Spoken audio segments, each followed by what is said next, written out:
একদিন ওই রাজ দরবারের একজন মন্ত্রী আসছে, এবার ওই রাজার একজন এমপি সাহেব, তার চোখে সমস্যা, সে আসছে, এসে বলছে যে আমার এই চোখের সমস্যা, আমার চোখটাকে ভালো করার দরকার, তোমার কাছে কোনো ওষুধ আছে নাকি? সে বলছে যে আপনি আল্লাহর প্রতি ঈমান নিয়ে আসেন, আমি আল্লাহর কাছে দোয়া করব, আপনি ভালো হয়ে যান।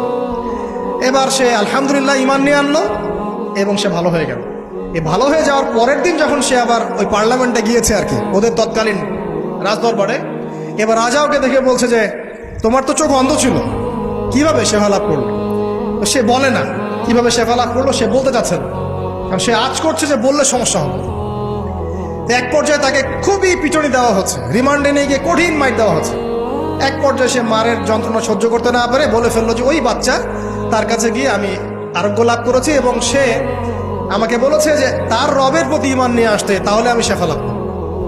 এই বাচ্চা এখন বলছে ফেরাউনের মতো যে আয়না রব্বুকুমুল আ'লা, আমি তো তোমাদের রব, নমরুদের মতো আমি তো তোমাদের রব, ঠিক আছে, আমি ছাড়া তোমাদের কে রব আছে? আমি তো জানি না যে আমি ছাড়া তোমাদের কোনো ইলাহ আছে। এবার এই লোকটাকে হত্যা করা হলো, এই এমপি সাহেবকে হত্যা করা হলো, বিকজ সে ঈমান নিয়ে আসে। এবার সেই বালককে ডেকে আনা হচ্ছে, বলা হচ্ছে বলো তুমি নাকি তোমার রবের নাম দিয়ে মানুষের ট্রিটমেন্ট করা শুরু করেছো? তখন সেই বালক বলছে হ্যাঁ, আমি এক আল্লাহর প্রতি বিশ্বাস করি এবং তার রাসূলের প্রতি বিশ্বাস করি, তার প্রেরিত আসমানি কিতাবে বিশ্বাস করি।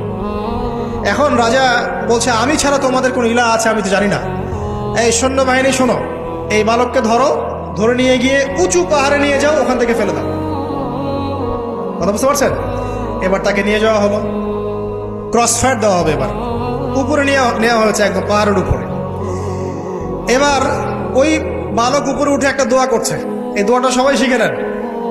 ওই বালক উপরে উঠে দোয়া করছে আল্লাহুম্মা কফিনিহিম বিমা শি'তা, আল্লাহুম্মা কফিনিহিম বিমা শি'তা, আল্লাহুম্মা কফিনিহিম বিমা শি'তা। পাহাড় থরথর করে কাঁপা শুরু করলো এবং ওই সৈন্যবাহিনী পাহাড় থেকে পড়ে গেল, বালকের কিচ্ছু হলো না। আমি কিন্তু বানোয়াট কোনো গল্প বলছি না, এটা কোরআন থেকে বলছি এবং এটা তাফসীর, আপনি যে কোনো তাফসীর পড়েন, মারিফুল কোরআন, তাফসীর ইবনে কাসির, জালালাইন পড়ে দেখেন, পড়ে দেখেন, আমার সাথে ডিবেট করার আগে। এবার সে বালক হেঁটে হেঁটে চলে আসলো রাজদরবারে। আবার কি ব্যাপার, তুমি মরো নাই? না, আল্লাহ আমাকে বাঁচিয়েছেন, আমার রব আমাকে বাঁচিয়েছেন।